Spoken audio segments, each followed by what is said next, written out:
Hello, my little babies. Got us a fun new book. This is an old book. I'm gonna have to check the copyright and to see just how old this book is. I picked it up at one of the flea markets, so there's no telling how old this rascal is. 1963. This book's older than Mimzie, but you know it's also my break time. It's our book time, and it's Mimzie's little pick-me-up time. Oh, I just love that sound. That's the favoriteest sound I hear all day long. All right, I have picked me up enough to read Mr. Willoughby's Christmas Tree. I have cousins that are Willoughby's. They live in the Dallas area. Hey guys, if you're watching, Mr. Willoughby's Christmas Tree. So we're gonna have to go check out Mr. Willoughby and the Christmas tree. All right, this looks fun. I like these old books. They remind me of my elementary school years, and they were positive enough that I've got fond memories. So Mr. Willoughby's Christmas Tree came by special delivery. Full and fresh and glistening green, the biggest tree he had ever seen. Now, is Mr. Willoughby a mouse? I reckon he's a small critter, so, you know, if you're a mouse, trees can all look very big. But I don't know yet who Mr. Willoughby is. Oh, Mr. Willoughby's a whole human being. Yeah, there he is. All right. He dashed downstairs to open the door. This was the moment he'd waited for. "A magnificent tree, splendid," he cried.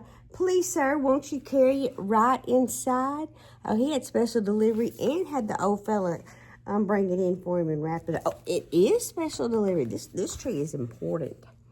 "I think it might look best this year right in the parlor corner here." I wonder if he's one of these guys that picks the first spot and we're done, or if we got to move it 12 times. Oh, look at that pretty tree. It's a blank slate ready for Mimzie to get a hold of it.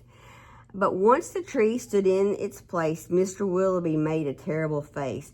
The tree touched the ceiling, then bent like a bow. "Oh, good heavens," he gasped, "something must go."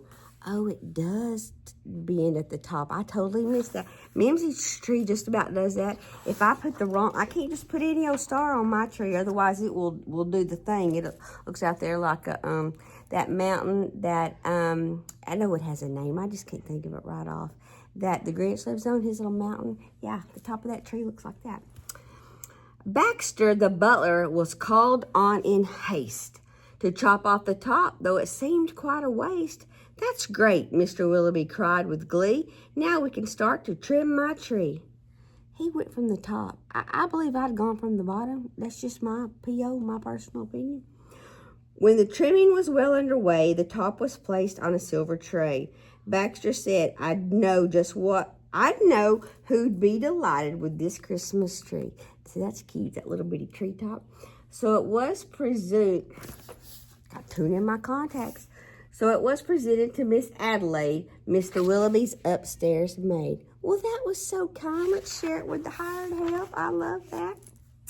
"Won't this tree be a pretty sight when I have trimmed it later tonight? But the top, oh dear, I'm so afraid, will have to be cut," sighed Miss Adelaide.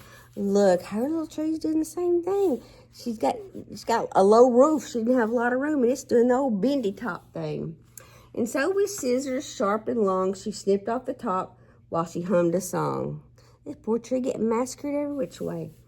The top was set out the very next day in back of the house to be thrown away.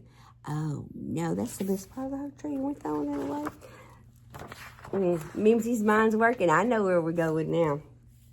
That little tree top caught the eye of Tim the gardener passing by. He certainly was not about to see that little tree thrown out. Good for you, Tim. We like a good Tim in the garden. He hurried it home straight away to see what Mrs. Tim would say. Fa la la la la, surprise, surprise. His wife could not believe her eyes. "But our house," she said, "it's so snug and small, I do not believe we need it all." And before Tim had a chance to shout, she cut off the top and threw it out. Again? How many times we've been be-topped? We just don't have a whole lot of top left in our top. Barnaby Bear was padding by. It almost hit him in the eye. Now, who would throw a tree away so very close to Christmas Day? Well, I'll tell you, it was They did. They threw that away. I'll take it home. That's what I'll do. Look, Mama Bear, I have a present for you. This one tree is spreading a lot of Christmas cheer, isn't it? Isn't it a pretty tree, yawned Mama Bear quite drowsily. Before we go to sleep this year, let's have a Christmas party, dear. But Little Bear, steady not far, cried out, that tree won't hold a star. Barnaby said, let's cut a hunk off at the bottom here at the trunk. That's what I said, cut it off the bottom. But Mama Bear just shook her head and sliced the tree top off instead. Massacring that poor little old tree. Jolly by golly, Barnaby said with a kick. Mama, that surely is just the right trick. Let's trim it with bells and honey rings, some berries and tinsel, and popcorn on strings. Mama said, trim it just as you like. I got to tidy up for the night. This top we won't need anymore. I'll put it just outside the door. So we got another top being sent away. One man's trash is another man's treasure. Later on that frosty night, Frisky Fox came into sight. He spied the treetop, rubbed his chin, opened the sack, and stuffed the top in. So now we belong to a fox. Look at that. Hoo, hoo. There's a hoot owl in Bear's tree. Got all our pictures? He scampered home and jumped the gate. This Christmas present wouldn't wait. It's even better than mincemeat pie, said Mrs. Fox with a happy sigh. Look, she is excited. Then the foxes saw that their Christmas prize was just a wee bit oversized. Of course it was. Of course, of that we had no doubt. There, my dears, now don't you worry. I'll fix this top now in a hurry. She snipped the top off. You know that she was going to do that, didn't you? Benjamin Rabbit found it then just outside the fox's den. It seems he thought most certainly Santa left that for my family. He might have, but it was the fox, but it could have been Santa. Look, he cried. See the tree I found with that he called his family round? Then there was a merrymaking, rollicking, frolicking, carrot-shaking celebration around the tree. All were happy as rabbits can be. And rabbits, they're happy guys. I would know. I've known a lot of rabbits, and the rabbits are always happy. Now, sometimes they're a little sassy, but they're always happy. Benjamin Rabbit, with his own hand, sliced a carrot and made a stand. Now let us see how this will look in our little chimney nook. But right away the children cried, look, it's leaning off to one side. It's too tall, that's all, said Miss Rabbit. And as though it were a summer carrot, she gave it a chop and threw it away, the top. Yeah. Not going to be much left of this treetop, is there? Then Mistletoe Mouse just happened to see that tiny tip of a Christmas tree. He pulled it through the snow and ice, up some stairs. He fell down twice, bless his little heart. At last he reached his cozy house. It's just the right side, said Mrs. Mouse.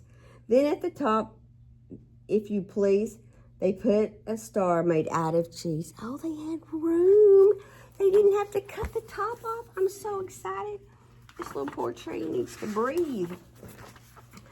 Oh, wasn't it grand to have a tree exactly like Mr. Willoughby? Mr. Willoughby's tree spread a lot of love. That was a cute little story. All the way back from 1963. Again, older than me. Yeah, and green. It's my favorite color. I just love green, but not, as you know, as much as I love you.